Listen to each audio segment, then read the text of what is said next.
So today, three main topics to cover. We've taken a deep dive on socioeconomic and racial impacts of housing and cost burden, things like that we'll talk about first. Then we'll pick up from last discussion where we covered supply and housing inventory of LaPorte County, and now we'll get into the demand and think about any gaps or the specific kind of market segments, the households or the people who are not being served or who we might want to attract that would need to be served with new housing. So a quick look at the schedule here. Of course, we kicked off in January and had housing supply discussion last time. This is task 3 today, and next task, Tony has asked me to look at some specific sites, and we'll kind of do some site analysis and try to apply some of our findings up to this point to a few opportunity sites that he and some of the other economic development folks like Clarence and Tom Casey and others will want to think about for particular sites. So there won't be a steering committee meeting for that one. And then actually my wife and I are expecting, so at some point in April or May, we'll have baby number 2, and I'll be out for maybe 2-3 weeks. And then we'll come back together in May and June to wrap it all up. There will be not only another slideshow like this and a discussion, but we'll deliver a printed kind of executive summary, quick kind of portrait style that we can have printed off, things like that, and then deliver an action agenda, kind of matching the style of the Vibrant Communities effort and kind of weave into a lot of things that are already going on, and a handful of other things to talk about then too. So that's what we'll wrap up, is aiming for June.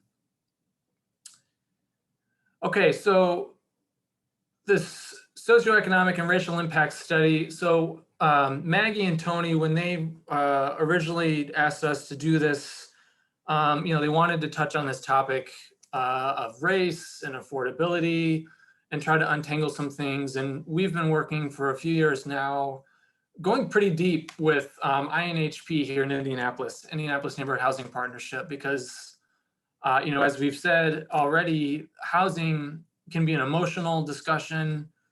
A lot of people have their own ideas. They're seeing things in their daily life, or they have anecdotes or, from their point of view, and then others see different things. And so we try to untangle all these different viewpoints and try and bring everyone to the same page and get to the bottom of some things, because a lot of this, frankly, isn't always what it seems at first glance. And one of the first sticking points that we have to uncover is, certainly in Indiana, we see a lot of older and, quote unquote, cheap homes all over the place. This is true in Indianapolis. This is true in LaPorte County. To a visitor or a resident, you can drive around and you see a lot of homes that are, quote unquote, cheap. So then that makes its way into the affordability conversation. And people might say, well, why do we need to build affordable housing? Why are we subsidizing housing? There's cheap housing everywhere. And these numbers kind of illustrate that. So we'll start with terms. The area median income for a family of 4 in LaPorte County is $65,000. And for this slideshow, low income means 80% of the area median income for a family of 4. So $52,000 for that household's total income. 40% of the county is low income according to this definition. And the realtor data we received showed that if you make some rule of thumb assumptions on what those incomes might be able to afford, 70% of home sales in the last 5 years are, well under $200,000 and might conceivably be affordable to them. Of course, everyone's situation is different. But so this is what I think matches a lot of folks' understanding, is that there are a lot of homes in the 100-something range being transacted in LaPorte County. So why do we need affordable housing? It's a fair question. So there are a lot of things going on. A big one that we know of, and this is true across the nation, is in older cities where there are a lot of housing stock from, before World War II and since World War II, these, middle-priced units that ought to be affordable to a household making, $50,000, $60,000. It's not always as straightforward as it seems. Very low-income households, the market will never and has never provided housing, at the very bottom edge of the income spectrum. It's just impossible to build a house or an apartment without subsidy in a way that's affordable to very low income folks making $10,000, $20,000, $30,000 a year. They're living in poverty. And the subsidized programs we have are also way oversubscribed. There's not nearly enough public housing to house these folks. So many of them have to buy up or rent up, so to speak, out of their budget into this, what seems like a glut of middle-priced units. So they kind of eat into it, so to speak. And the same is true for higher income folks. Wealthier, middle and higher income households in LaPorte County, and again, this is true all across the nation, many, because they can, will buy down, and buy within their means, frankly, but also kind of eat into that supply, particularly the well-located homes near opportunity, near jobs, near education services, things like that. So these two groups buy into what seems like the cheap affordable homes that are all over town, and so that the actual supply shrinks. And then there are many other things going on, of course. When we drive around town and we see these homes that ought to be affordable, they're cheap and they're old, well, they might be owned by a landlord who's going to be charging whatever rent they can get away with. And if incomes are low, the people in those homes might still be incredibly cost burdened. So even if that house, say, is valued at $150,000 and could be a starter home or affordable for someone, in our low income bracket, it might be owned by an investor, and the value really has nothing to say about the rent that they're charging, because there's a shortage of subsidized homes at the low end, and the market will never provide for those at the low end. And if you have criminal record or an eviction or any of the million other things that can keep you out of the housing market, you're kind of stuck. And so these landlords get to charge really high rents. And so the folks in those homes are suffering from cost burden in a way that's hard to see when you're driving around town and you see, cheap homes everywhere. Or, Indiana every town loves to say we're on the list of Money Magazine, whatever, most affordable cities, low taxes, blah, blah, blah. And so when you think, oh, we're affordable and there's cheap homes everywhere, it's easy to be blind to these stresses. To say nothing about, the myriad other problems that can happen in a home, from rodent or mold issues, or, if you're buying a home, having to compete against an investor, who may have cash to offer. And if you're contingent on selling your old home, or if you've only got 20% down or not even, it's very hard to compete in the housing market to actually get access to what seems like a glut of affordable homes. So to go back a slide, that's why we call it a mirage of affordability. The proof is in the cost burden numbers. So some more terminology here. Area median income, like I said, for a family for $65,000. Low income households for this analysis we're saying is 80%, 52,000. Cost burden just means you're spending more than 30% of your take-home pay on housing, which can mean rent or mortgage, utilities, everything around keeping a roof over your head. This is HUD data. And then also housing problem in this situation, according to HUD, they track some serious shortcomings of some of the housing stock, including if the home is missing a kitchen, plumbing, or is crowded and has more than one person per room, it's considered overcrowded. And you can see here, if you're in the lowest bracket, under 30% of AMI, that's about $19,000, the vast majority of folks are definitely cost burdened or have one of these serious housing problems, particularly renters in the yellow. So these are three price brackets under this low income category. So extremely and very low income, 30 to 50%, it's a similar story. And then at the higher end of these low income households, 50 to 80%, still about a third are still burdened and or have a housing problem. So this is the reality that a lot of people are facing day to day when they see, a city brag about how affordable it is to live here if you zero in just on housing, or when you see, cheap old homes around town. This is what a lot of people are dealing with. And then this is also what subsidized housing programs like low-income housing tax credits or similar programs are trying to address.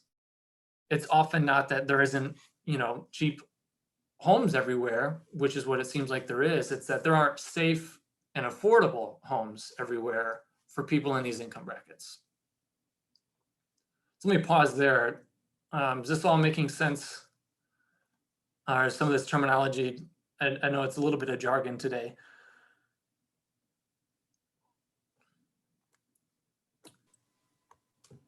Same thing, looking at this by race, these same categories here: low-income households, cost burdened, and housing problems. And in the navy is just total number of households across the county. So minority-led households are suffering these sorts of issues far more than white households. So 86% of the households in LaPorte County are white. That's the race of the householder. But only 79% of the white households are low income, only 78 are cost burdened, even less, and then even less are low income with a housing problem. Still a significant number, of course, but it's just a differential impact. And then for Black-led households, which make up 9% of the county, nearly double of the rest of these categories are either low income and or cost burdened and or dealing with a serious housing problem that HUD tracks. And of course, there could be more that aren't tracked, are caught in the data, of course.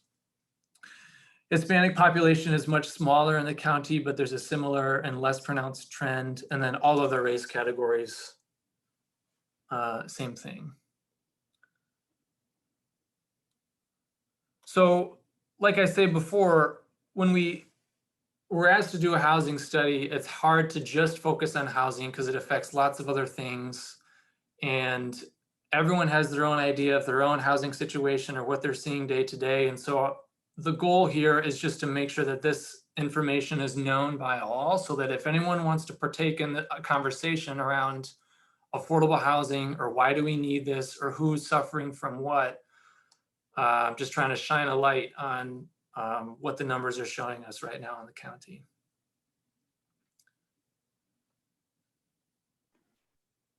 If any of this is useful at another geography, if you need these data for Michigan City or the city of LaPorte or something else, don't hesitate to ask me, shoot me an email, and we can, recut this data in a different way. If the data is available, I'm happy to help. Yeah. So can I just, a quick question? Please, yeah. Just like to be clear, because householder, so is this people owning and renting, just like whoever, or is it strictly owning? Yeah, good question. That's another one of the pieces of jargon. So this comes from census data. And when you fill out the census form, one person is listed as the householder, whether you're owning or renting. So if you live alone, you are the householder. If there are many folks in the household, someone's name is listed as the householder. So yeah, that's who that refers to, is kind of who is listed at the top of the census form.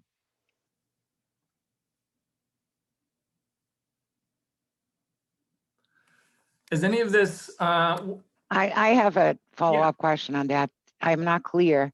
when you're saying total households, I think Brad's question was, I know what you said about someone being named a householder, Mhm. but is the blue bar mixed rentals and ownership? So Yeah. it's the grand total. Got you. Thank you for clarifying. Yeah, of course. No. You're going to be making, as far as your question about how to get specific debt for the CDs, or yes, I am very interested on that. Healthcare Foundation is. So if we could get LaPorte, Michigan City, whatever area, please share up front, because we're going to need to take a look at this in different segments too. Thank you. Yeah, thanks, Maria. I'm quite happy to, and I can get it to you in whatever form you need. If you just need an Excel sheet, or if you want a slide made like this. But let's follow up after this, and let's email, and I'll try to get you what you need.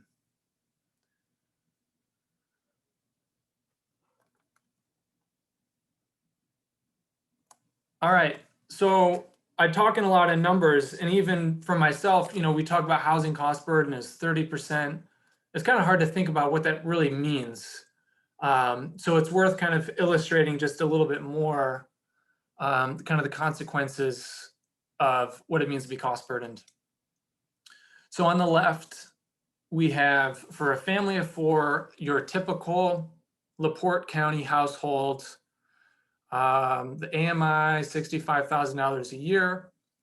And if your housing and transportation costs match what we spoke about during the last meetings, that you spend about a quarter of your income on housing, which is generally affordable for the typical income. And then transportation, though, is quite high in this county at 28%. And then what does that leave for the rest of your brackets or your budget? What do you have to spend your money on? Healthcare, education, everything else. Well, I just wanted to focus on food here for illustration. You've got $706 a month following these rules of thumb for the typical household of four to spend on food.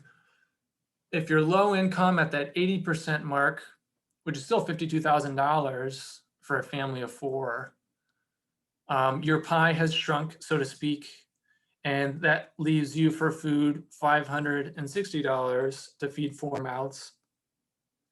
But if you're severely cost burdened and you're, half of your paycheck at least is going to housing, that really starts to eat into everything else, including food. And you've got $300 a month to feed four people.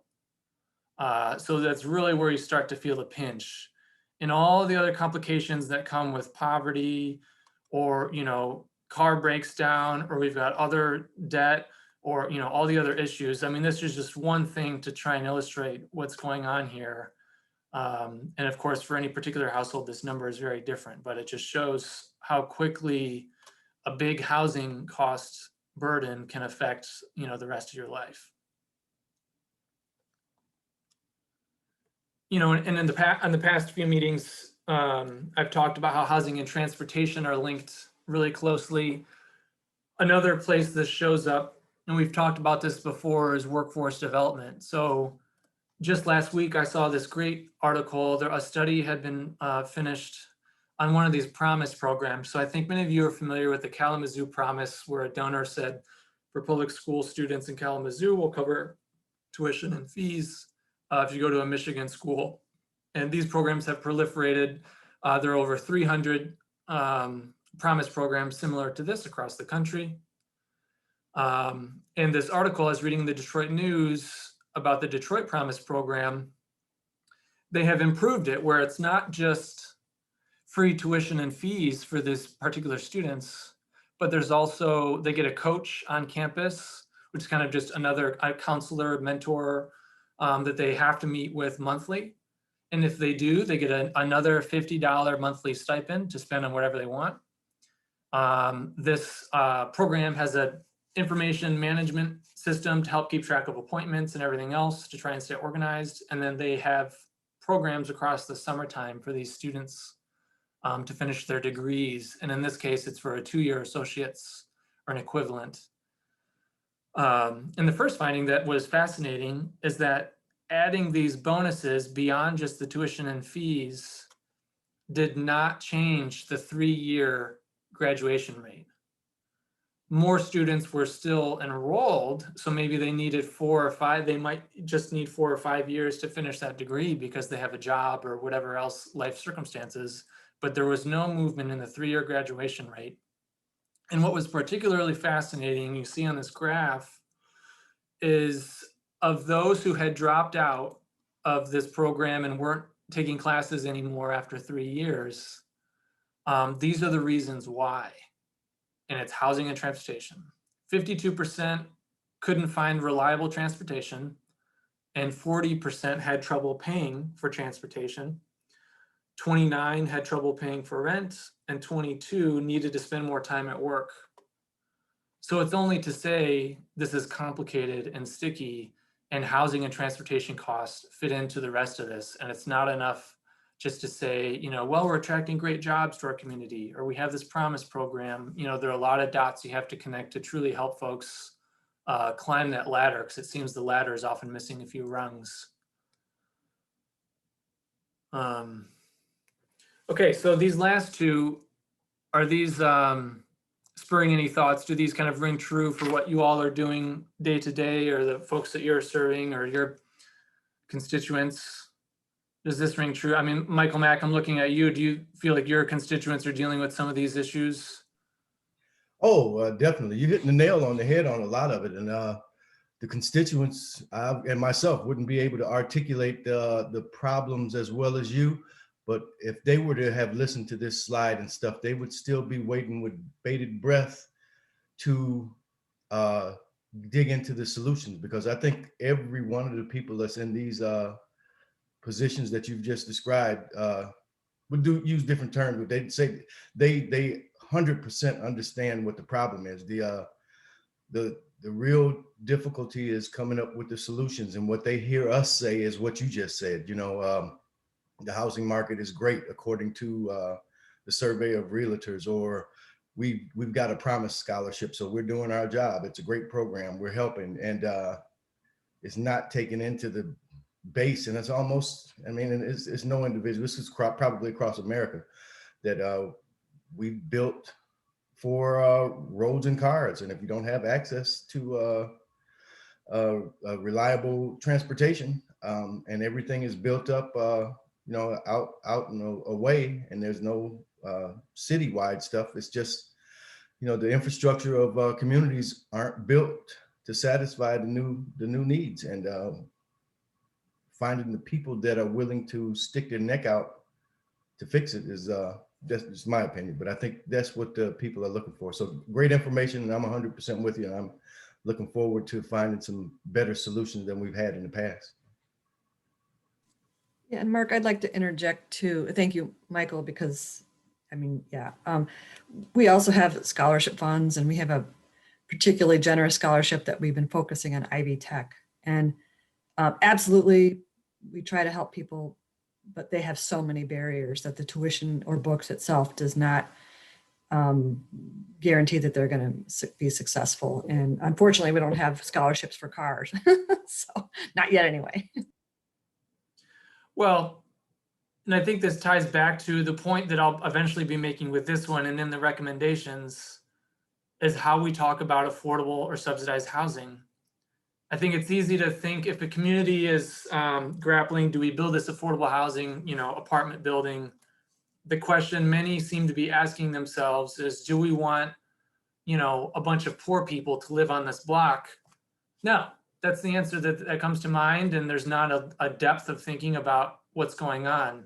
The question needs to be, do we want safe and affordable, for the people who are going to live there, safe and affordable housing, so that folks can truly gain access to these opportunities that may or may not be within reach, in the heart of town, by the way? Because if we're looking for cheap land, or if it's hard to make the numbers work, or it's uncomfortable having affordable housing in the city, we'll just put them out on the fringe.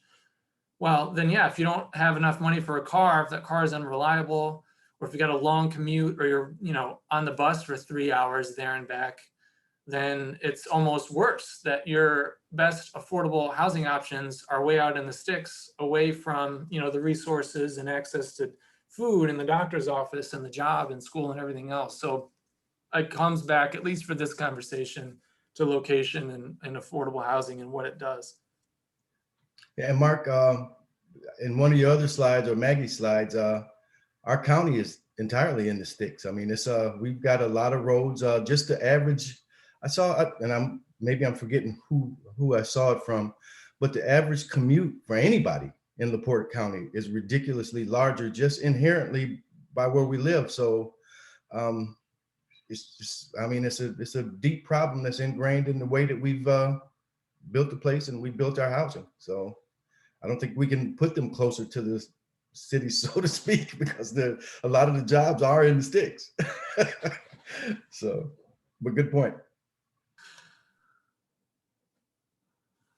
Anyone else? And we can keep talking at the end of this, after the end of the slides, we can kind of come back to some of these too. Okay, so picking back up from where we were last time, here's this the supply trend. So in the last 8 years or so, you know, coming out of the Great Recession, we've been building about 150 units, housing units a year across the county. So it's kind of been a slow building trend. You know, and a fair amount of that might just be replacing demolitions. Okay, so let's look to the future. 3 of the sources that we tend to use for housing demand projections, population projections, you know, show a flat projection looking out. So Esri is the data service that we use for a lot of the information you've seen. They compile census and other sources, and they do a projection based on how demographics are changing and migration patterns, and that's more or less flat. The Indiana Business Research Center has a similar projection. You can read about that at Stats Indiana. It's a great website. And then the MPO here, Northwestern Indiana Regional Plan Commission, is similar. Those are sort of do nothing options, and, you know, mostly just algorithms that, of course, aren't taking into account big economic development drivers or job announcements or the double tracking or anything else. So it's just kind of, they are what they are. And then in the yellow there, I included Mayor Dermody's 30,000 people by 2030 goal, converted that to households. So we're looking at households on this graph, and then added in Michigan City's The Momentum Plan.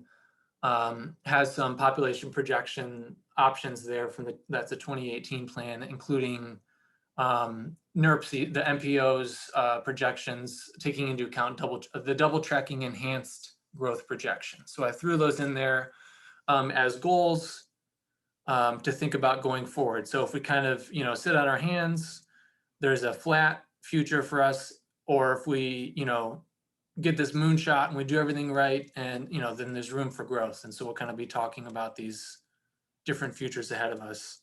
But right now we're at about 43,000 or so households, looking to grow maybe at the high end here by 2030, 49,000. So what would that mean in terms of units? The growth goal of, you know, say 5,700 new units, if we maintain, just for discussion purposes, the same mix of owned and rented units, that would be about 4,200 more owned units, you know, mostly homes, but could be condos or townhouses, things like that. And then almost 1,500 more apartments to reach those goals in the next decade. So, you know, per year, 5,700 over a decade, that would be 570 more units a year. And of course, this mix may change. It may skew towards rental a little bit too. So that might be more like 4,000 flat, just 4,000, you know, homes, and, you know, maybe closer to 2,000 apartments. And it kind of depends on what's provided and what people are looking for and what can get approved. All right, so those are just the big numbers. To break it up and kind of talk about these segments, I'll show you what I mean with segments. We're going to look at this as Esri for the next 5 years at this basically flat projection, or it's a low growth projection, show us how things are still going to change. So even if we didn't really grow, the mix of households will still change significantly by age and by income. So to take those one at a time, in the next 5 years, the change by income in current dollars would look something like this. Incomes will slowly rise a little bit. So in the lowest income category here, under 20, and then 25 to 75, those would shrink, the number of households in those categories. And then as wages go up a little bit, and just as we're aging and people tend to make more money the older they are, that pushes more households in the 75,000 plus. So overall in this 5-year period, that's 138, kind of a slow growth, but basically flat scenario here.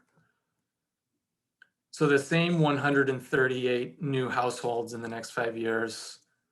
What's changing by age category? And this is pretty dramatic. So in the teal also are the negative numbers. So the youngest household groups under 25 and under 34 will shrink by over 400 households, as the current biggest generation in America right now, the millennials, that's my generation, if you're born in the 80s or 90s, they will be aging up into the 30s and 40s category. So there's growth there. And then 45 to 64 shows some loss of household units as we're continuing to age. And then there's a serious growth over 65 and over 75. You know, aging seniors are really going to change housing demand. And when we put those together, those same numbers, you can see the blue bars here show the biggest growth in the higher category level and in the higher age levels mostly, with a significant loss of kind of the working age population, so to speak, with the kind of the millennial exception there, getting into their childbearing years and house buying years, and Gen X then in between millennials and baby boomers are getting up to the ends of their careers. So even if there isn't significant growth and we're basically staying flat, there's still a lot of change going on and still need for new sorts of housing. So then there's not really a gap then per se with the projections being flat. The pressures we're dealing with here are that even just the current housing inventory is strained. You know, it's old, and you know, construction costs are high, labor costs are high, and you know, interest rates are low. So there's all the stresses around just the current housing inventory still there. And then even if we do our job right and we are attracting growth and the double tracking and everything goes as we hope it will, that then places new demands that could come pretty quickly here, that could then strain the system from that side too, because these new job announcements or new apartment projects or other housing developments as they open up will really start to shift the market as well as rents increase, and the more choice parcels get bought up or redeveloped in the high demand areas. There'll be, you know, stresses around that as well. So another way of looking at the age and income is to try and identify some key segments and kind of break it up. Okay, who are we talking about here? You know, we've talked about families. We've talked about household size. You'll remember in the first and the second meeting, we talked about shrinking household size and how the one and two person households are really taking off and are a much larger share of our household mix. And of course, you know, these can change depending on who moves to LaPorte County in the coming years, but the current share of these major groups I've listed here. So families with children, say 3 and up, you know, 3 people and more per household, or about a quarter the household makeup that has been coming down and will continue to go down as the number of children, as you know, us millennials, we're having fewer children and we're having them later. That's across, you know, across the income spectrum and age spectrum. And eventually many of these will, you know, by being larger households might look to have a house and own that house, but there are many renters as well. And then if you take that same family, but add in grandma or grandpa or a third generation, we see these rising multi-generational households. This number has been coming up from 3%. So to reach 4 or 5% here in the near future is no stretch of the imagination. So these are also bigger households all across the wage spectrum and all across the age spectrum as well, obviously, because all 3 generations are in one home. And they might be looking for a little bit more space or certainly a granny flat or an accessory dwelling unit, carriage house, or at least a second master suite or just a higher bedroom count, things like that. The next group that we saw was shrinking were the working age adults, the childless. So these are the 1 and 2 person households from 16 to 64 years old. They're shrinking and aging. But as they age, they're making more money. And so they're shifting maybe from renting into owning. You know, younger workers, if they're just starting off, will probably rent at first and then move into ownership. And then the big one, of course, are those seniors. So you'll remember this is the 65 and 75 plus. So what do they look like as a market segment? They're, you know, outpacing quickly the size, you know, the number of families with kids around are the, you know, the seniors, the retirees, empty nesters, divorcees, widows. So these are 1 and 2 person households. You know, in this segment tend to have higher incomes, middle and higher incomes, although not all, of course, and generally of retirement age. And these are making the switch then. They're coming out of their, generally when many of them own, as they transition through these life stages, will be switching back to rent. They'll either be forced to, or they will rent by choice. So that's another market segment that's certainly growing quickly.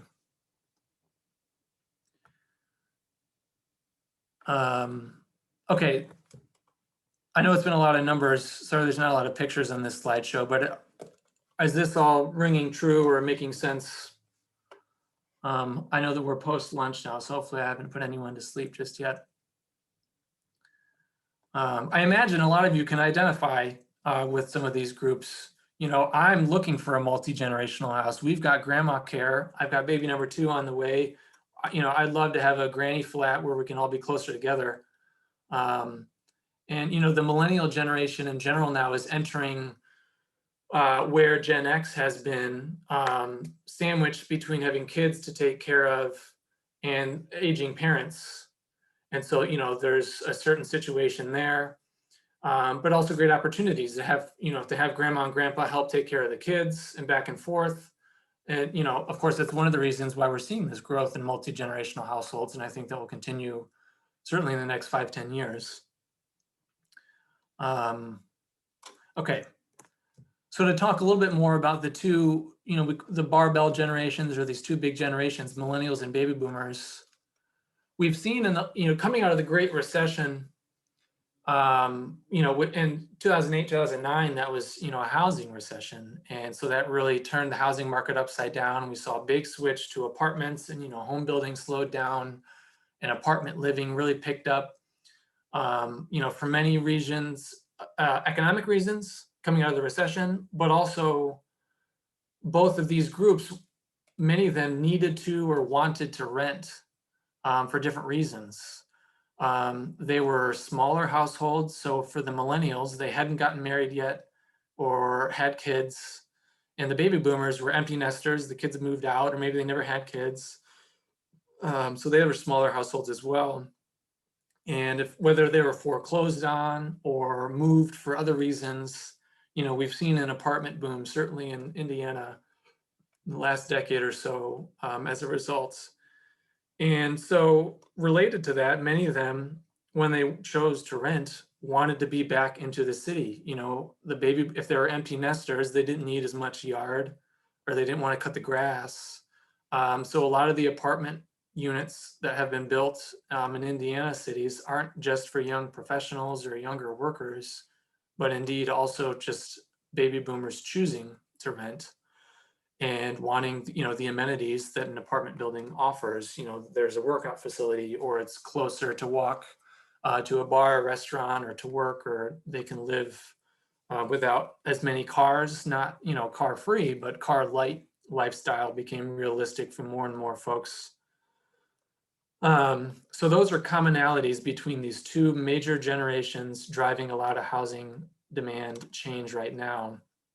A lot of these 1- and 2-person households looking for something different as they're making a lifestyle change.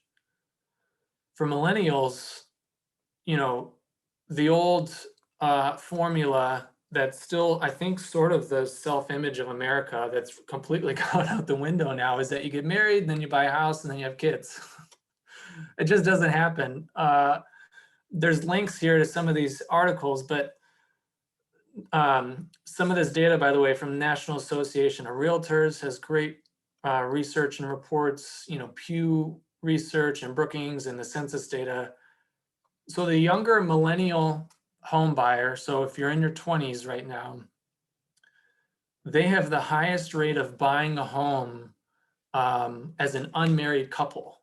21% of younger millennials in their 20s right now are buying homes, and they're not even married yet. And obviously, I mean, you all know them, are much slower to form families as well. So in 2019, 55% of millennials they had, you know, started a family. They either lived with their own spouse and or their own child.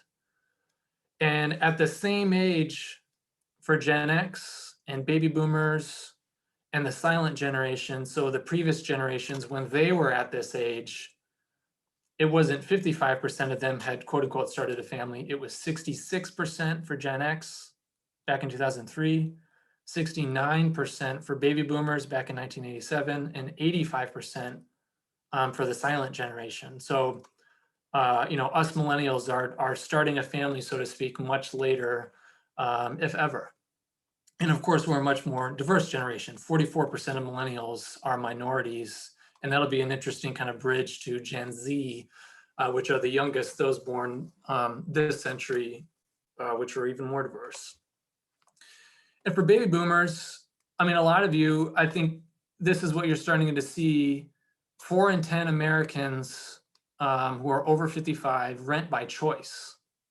So what an apartment is and what rental living is not what it used to be. It's attractive for a lot of reasons.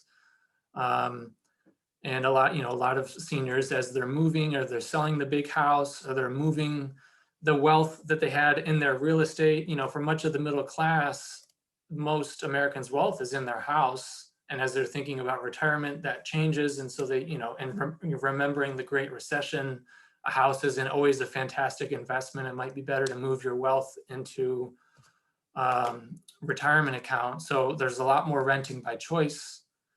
And like I said, the apartment boom, so to speak, of the last 10 years, people in their 50s and 60s have accounted for this biggest increase in renters in the history of America. So again, it's not just young workers or young professionals filling these apartments. It's a lot of baby boomers and older Gen X as well who want that as well. And, you know, so what's important then, a lot of things have switched and are tied to this. You know, active lifestyles physically and socially and emotionally is really important.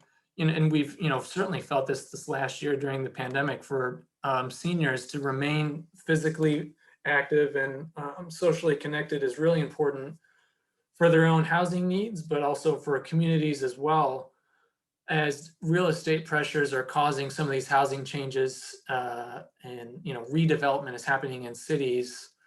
The baby boomers or people who have, you know, raised a family in a city make up a lot of the fabric of the community and the ties that they have to their neighbors and to their place of worship or to the school whose, PTO organization they volunteered for, makes up for a lot of the fabric of a community. So the housing options that need to make sense for baby boomers as they leave their bigger homes as an empty nester have to take into account that as well. So then here in LaPorte County with, we saw last time the housing stock is aging. For many of the middle class, that means that their prime asset, much of their wealth is tied to that home, is also aging. So it's important to think of not just housing for its own sake, but a lot of people have a lot of their wealth tied up in the home if they own. So to get a promising next option, a next house, a next townhome, or a villa or apartment is important for its own sake to provide a housing option for these baby boomers as they make a lifestyle change, but then also so those baby boomers will sell their house and it can be someone's, house flip or an entry-level home or something else and get more churn going on in the market. Okay, so I'm probably preaching to the choir. I know a lot of you know all this, but what would you add to kind of these discussions and these major segments? What do you think they'll need or that Michigan City and LaPorte need to provide to hold on to these folks and attract more?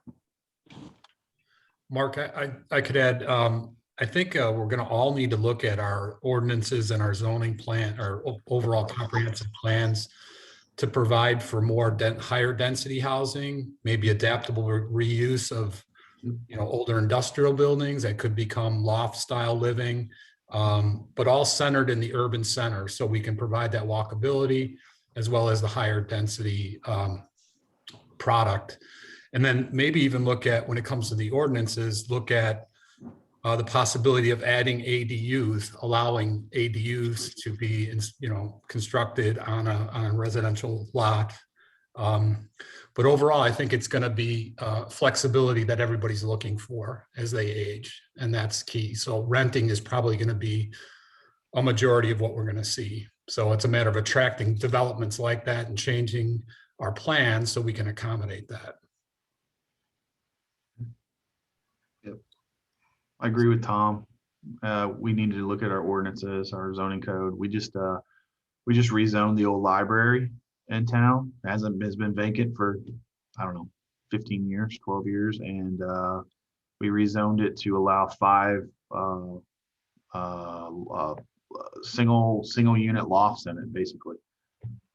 So it's showing that I think we're seeing a demand and we're having to do it site by site. If we could just come up with something to make it a little bit more easier to just do it by right, I think that's what Tom's getting at. I think that's what I'm going to say as well. I like the idea of ADUs in certain areas. When I lived out west in Spokane, we did a centers and corridors plan, and the centers were like the commercial, and from those corridors, the residential, we added ADU in there to densify that, to provide support for those commercial districts as well. And it really, if you go there now, it's bustling little areas, but it kind of fills the gap of things that we're talking about, other things we're talking about, like food deserts, etc. Things of that nature start coming into those areas because you have the density to support it. And I think that's really wise, a really wise decision for us to do. During our last comprehensive plan update, we took our B1 zoning, which is a neighborhood commercial zoning, and we whittled down some uses that aren't really neighborhood uses, like large animal veterinarian, not really an urban use, if you will. So we took things like that out of it. But what I would like to see is that go back into our neighborhoods. And that's a mixed use zoning. So I think you could see some of those old buildings get reused as mixed use or as straight up retrofits for lofts or something like that. So no, I think that's a very good thing to look at as well. And the thing that really jumped out at me that's kind of scary is that chart that showed the people that are coming in the next 5 years and the flight of youth. just accepting, it's the two premises that you said, and just accepting them on the face just doesn't seem like it's sustainable. Accepting that flight of youth without addressing it and trying to adapt to a world without young people, well, where all your young people leave.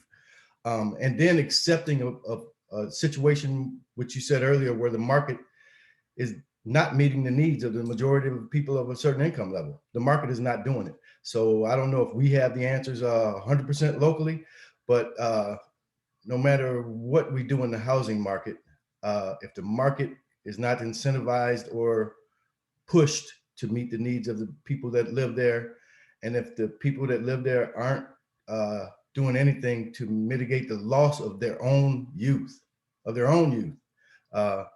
it's just not sustainable. That's why I'm for making Michigan City a hub of development and training and education, because these young people are going so they can learn skills. And it's just, to me, a sad testament that, you know, in your own place of birth and growth, that you have to go somewhere else to learn those skills and get those opportunities to build for the future. So it's a big conversation, but it's got to be had. So, Michael, I agree with you. I think all of both cities and some of these smaller towns, the more we can create walkable environments where, you know, younger people can live, they want everything at their fingertips. They don't want to have to get in their car and drive anywhere. So if they can have their music, they can have their coffee, their food, their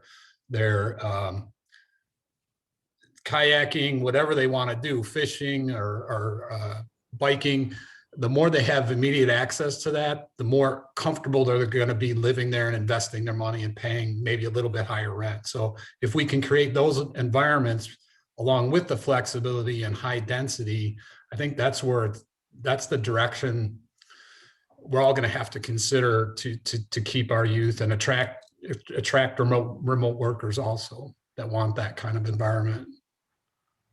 I think I find it interesting that the older generation wants what the younger generation wants too. It's to some extent, they want everything at their fingertips too. You know, they don't want.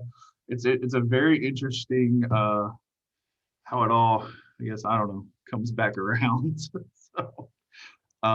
but you know, when we you know, I know we've had some development that's kind of stalled and stopped, and when we did announce it originally, when we were trying to, you know, get it developed, I think the number one calls that I got were not from young people. They were from older people who are looking to downsize, and they wanted to know what the rents were at those places. When, you know, we didn't have that information at the time, but I don't remember a single young person calling me. It was all older people calling me. I live here. I'm looking to downsize. When are they going to be ready? How much are their rent?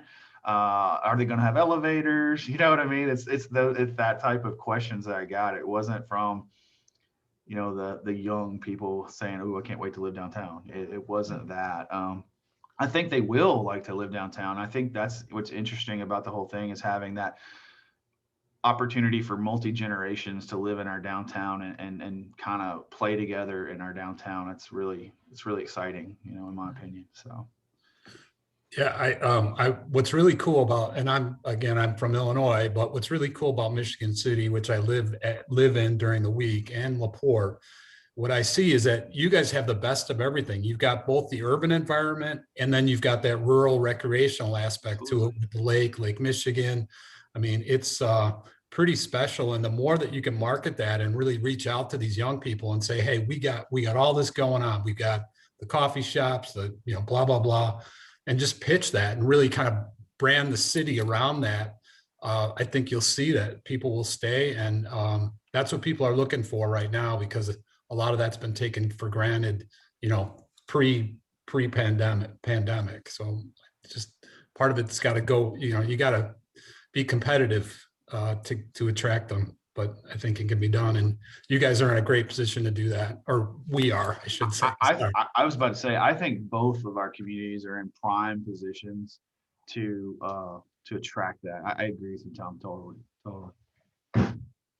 There is a lot of alignment there. You know, Tom, you mentioned for the retiring baby boomer who wants this, you know, they might be willing to pay a little bit more rent. Not only is there alignment across these generations and some of the things that they're looking for and that kind of the housing that they're looking for, but really across the income spectrum. Because as I was saying earlier, you know, when people make a housing decision, they're not going to break out their pie graphs and think about their budget.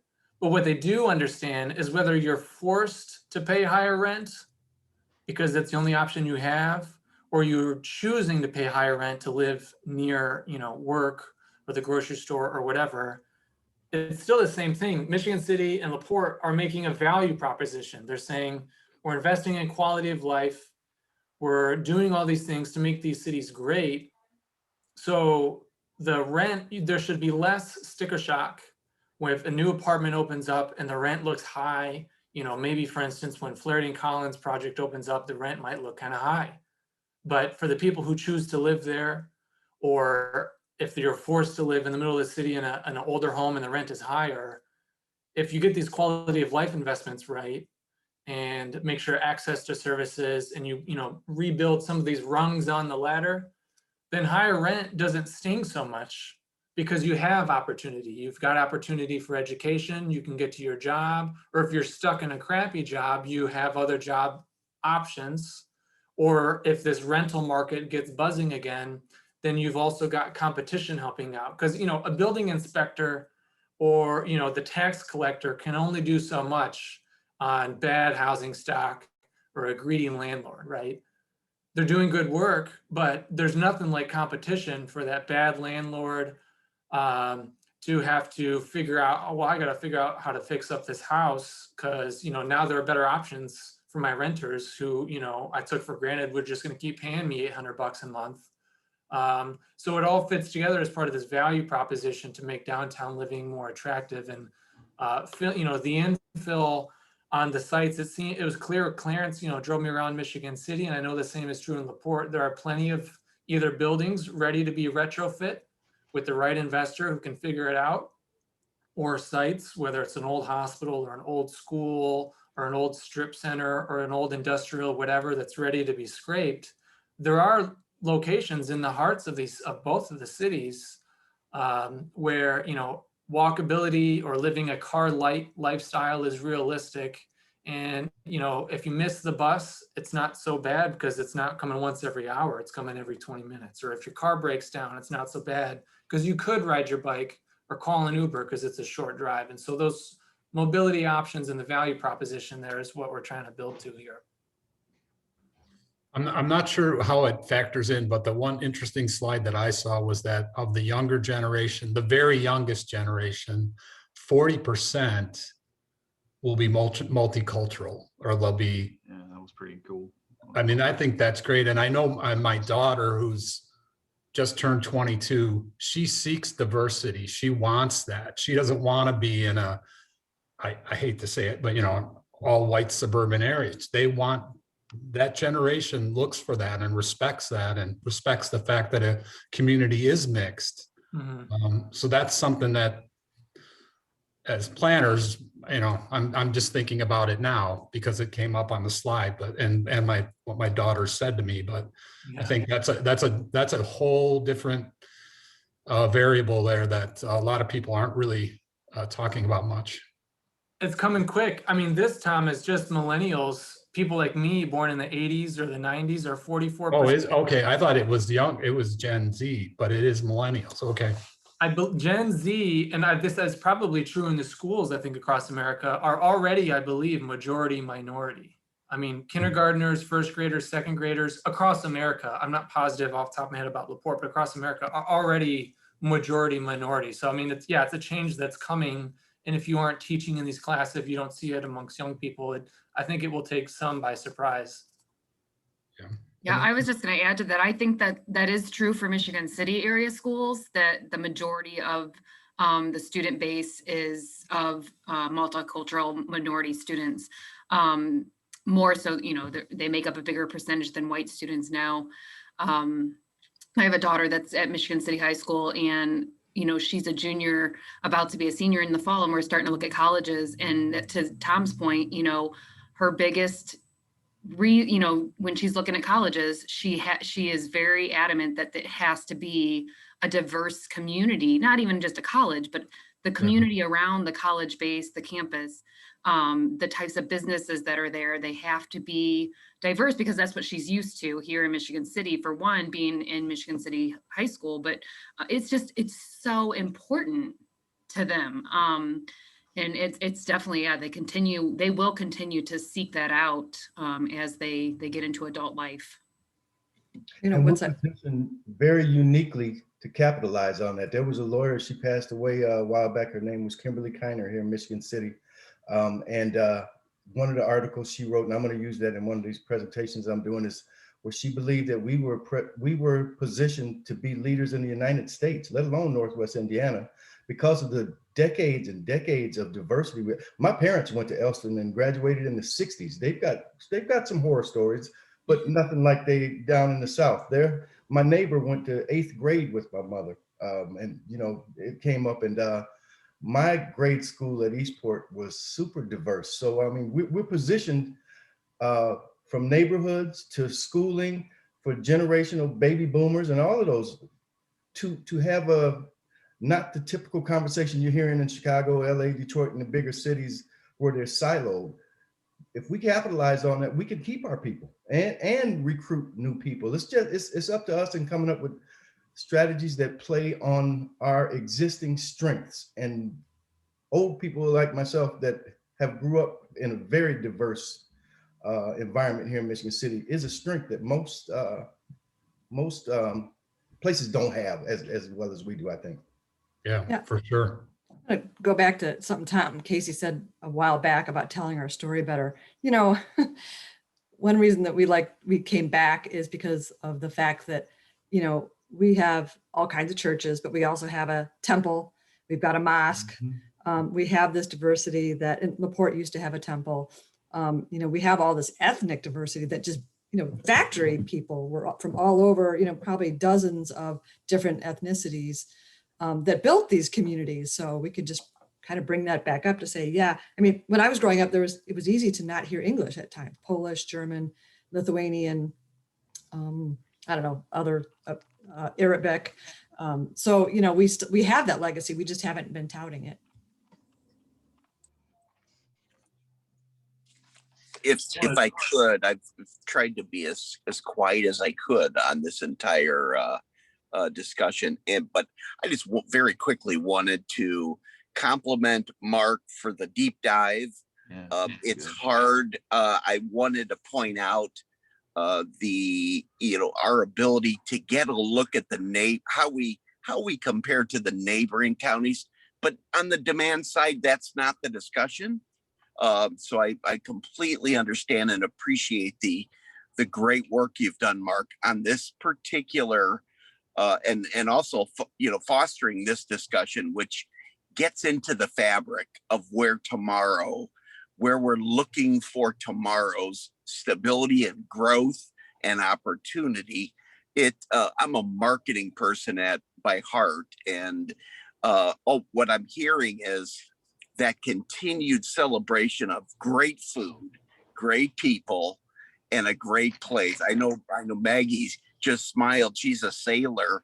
Where's a better place to live than right here where you have a harbor as well? I mean, so I'm excited, and I just wanted to say good job. And I greatly appreciate the participation level as well. Look forward to us moving towards the next critical steps and then entertaining some developer types as well. But very pleased with the work done so far. Thanks, Tony. Appreciate that. You know, one question I have for you, or those working to bring jobs, what do you know about the employers who are expanding or moving into LaPorte County? Yes, great. How much great. does housing come up in that conversation? Because gosh, yeah, it's a great question. A high-tech, high-paid job, it's still going to, that one high-tech, high-paid job is still going to bring another 5 supportive jobs along with it.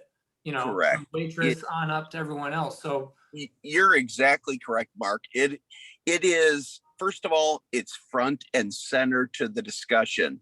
So when they hear we're working on a housing market study, every head in the room starts shaking in the yes direction, saying they're addressing it. They're starting to address it in a comprehensive way. So it's really the most rewarding part of knowing how far along in this discussion we are and the work that's been done. The fact that Unity and the vibrant communities the communities themselves have stepped up to be active participants in this process.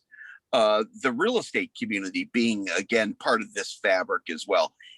No one entity can tackle such a mammoth challenge on its own. So, but to answer your question specifically, Mark, it is what's most exciting, the discussions we're having with today's prospects, not only the prospects, but our existing companies that are currently expanding, corporate headquarter type facilities that are not shopping where we're competing. They're in design mode right now, and we'll be creating that 30 to 50 new corporate marketing, accounting. These are the executive type positions that they're all going to require much higher skill. Those people are all going to have to choose a place to live. So it's hand in glove, but what's setting us apart, and I have to give a shout out to Bailey. We won a significant economic development investment competition last year with Corsicana. And the only reason we won that is because we were willing to step up and say, we're going to actively seek your employees on your behalf. And they found value in that. And we had to look really hard to find a good model to mimic. We did. I try to, it's hard in this business to give away all your secrets. So we try to keep a couple in our back pocket, but housing and economic development go hand in glove. Right in lockstep with that training and the continued ability to enhance that prospective employees' computer skills, their coding skills, their ability to be critical thinkers, problem solvers, and team builders as well. One of the great dots that we've seen some communities connect between housing and economic development is the HR managers, whoever's job it is to hire the labor or the talent. They need to speak up and partake in this discussion, particularly around affordable housing. Because even if they've got C-level, C-suite, executive, or middle class incomes, there's still, that's just the tip of the iceberg. And there's still Right. a much bigger labor pool that they've still got to hire, nursing assistants or custodians or everyone else. And when elected officials are faced with, a subsidized housing discussion, or, do we build these affordable apartments? They tend to listen more to the employers who might be on the fence about, can I expand my factory here or can I move here? Because if I can't fill these jobs, then it's a moot point to be talking about tax abatements or anything else. And so those are some important dots to connect that an economic development organization like yours can get the HR managers or whoever's in charge of doing that to speak with the elected officials about what affordable housing is going to mean for, their next growth announcement or the next ribbon cutting. Critical linkage right there, Mark. And I think if you can bake that in to a recommendation specifically on this topic, it would make all of our jobs, because then we can all reference it. I truly believe no matter what the development, has to be looking at a complete range of the spectrum in its development. So in other words, even if it's only 2 or 3 units at the affordability level, they all have to be looking at adding a range in what they're offering in each development. So I think the reason that everyone's engaged here today is everyone realized how important the discussion is, but by that continued work, continued pulling the rope the same direction, is what's going to allow us to continue to work to resolve it. But I view it as our single most exciting opportunity at the same time. One question I wanted to ask the group, you know, I've heard some stories from you all that during the pandemic, a fair amount of Chicagoans moved over into their second home or their investment property or whatever into Michigan City.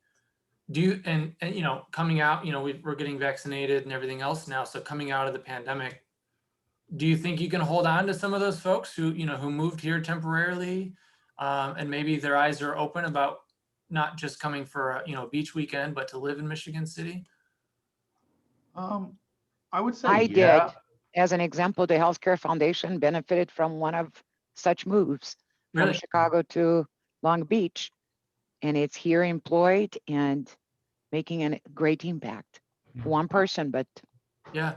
I think that's great to hear, actually. I think, yes, I think that they're going to like, the cost of living.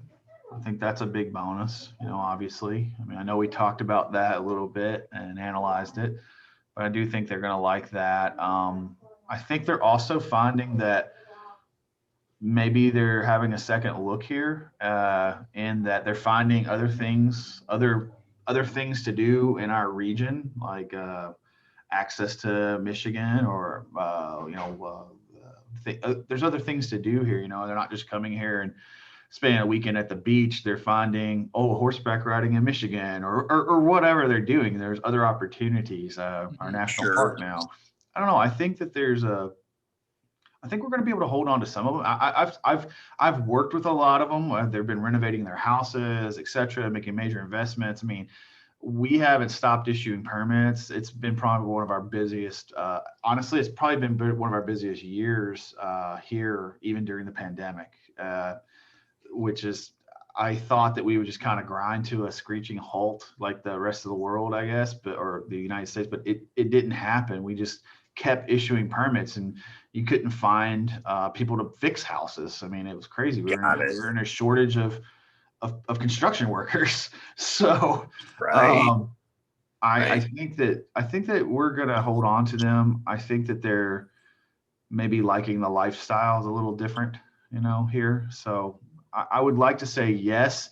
My other thing, when me and you were sharing some emails the other day, was I wish I had a number of how many people had kind of permanently located here, you know, so that I could say, okay, have we grown? You know, I think both us and I think LaPorte probably as well has seen some influx of new residents. And I just wish I had a number so that I could say, okay, if we're shooting for X, are we on our way there? Have we added people to our community? Are we growing? You know, I don't know. That's what me and Clarence have been kind of debating back and forth. So I think, Skylar, I think you see some of that.